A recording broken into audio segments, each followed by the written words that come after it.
you start talking about diversity, you have to follow that up with inclusion, because just because you have somebody, a black janitor, that doesn't mean that you're a diverse company. When are you going to put some color inside your C-suite? When are you going to put some color, or put like a black woman, a woman in general, inside the room when the doors close and you guys are making decisions going to affect everyone in the company? Because the decisions that they make inside that room behind closed doors ultimately is going to affect the company. But the only people that they're concerned about are those middle-aged white males that are in there making those decisions.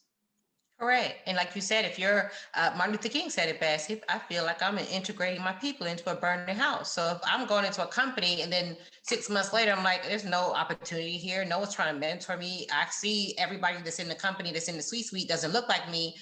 I'm not necessarily going to feel that there's a place for me there, and I'm going to leave anyway. And we see that happen in higher ed all the time with the turnaround and people not feeling. There was a huge story in higher ed. NYU lost a really great instructor and dean, and she was like, I lived in South Africa. I'm like a world-renowned educator, and I come here and it's worse here than it is in a country that embraced apartheid a generation ago.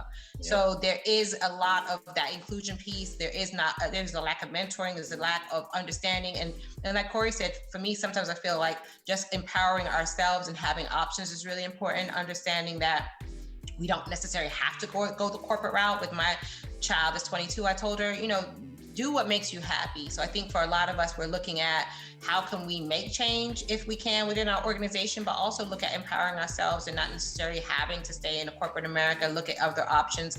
I personally almost feel like you, Corey, in that there's only a certain amount of change that can be done. Unless you have someone that's very strong, that's gonna say, I'm gonna make change, I don't care what happens, this has to change. It's very difficult for organizations that are dominated by older white males to even see that there's a problem. Sometimes they're just like, well, hey, if there was, like Wells Fargo, if there was qualified candidates, they would be here. So clearly they're not here. And we know that's not true. We know there's HBCUs. There's 100 HBCUs. You can't find qualified candidates. Look at us. There's so many intelligent Black folk that we all could say, hey, that person could be a candidate, but they just are not looking in the right places. So I almost tend to believe you as well, that maybe we need to kind of empower and stay in the lane of, it's great if they do change, but let's have other options on the table and make sure that we're empowering our own communities and pouring money into these communities, getting allies to invest, like, hey, venture capitalists, securing funding so that we can empower our own communities. And then we're not stuck begging, like, please help me. Let's help ourselves, let's empower ourselves. And if these are really allies, like what happened at your job, if you're really an ally and you're really about it, let's see the C-suite change. Let's see you invest some money in, Mackenzie Scott did it. Like, let's put some money into these HBCUs so that they don't close down. Let's make sure that we're empowering and pouring money into these Black communities so we can have businesses. Because the fact that we don't have businesses, that's not our fault. There's always kind of like a victim shaming. Well, if y'all were about it, you would have businesses. No, don't do that. Because the disenfranchisement of the Black community, Black home ownership, Black wages, all of this is historical. This is not that Black people just woke up one day and just decided not to have businesses. We don't get the loans. We don't get the funding. I did a post on LinkedIn the other day, and I'm like, 2% of venture capital funding goes to women, and 0.0006% goes to Black women.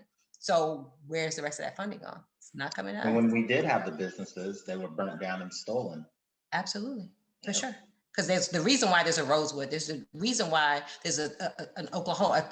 You would know this from Black Wall Street. There's a reason why all these communities were literally burned to the ground, because even though we know Central Park is on the top of a community that was basically decimated. Because anytime Black folk have had these communities that have risen up and tried to attain some kind of financial independence, it's been looked at as a threat. And I think Black folk now are starting to say, you know what? Maybe my job needs to be my side gig, and I need to focus on building something that I can pass down generational wealth. Because I see a lot of white folk that they're like, hey, my family had a business, and that's how I was able to learn how to be an entrepreneur. I've had several white CEOs and people that have been in positions of power, and that was something that was instilled in them in their household in order for them to be able to put themselves in those positions. So we need to do the same thing for our children too. Yeah, you're right. I agree.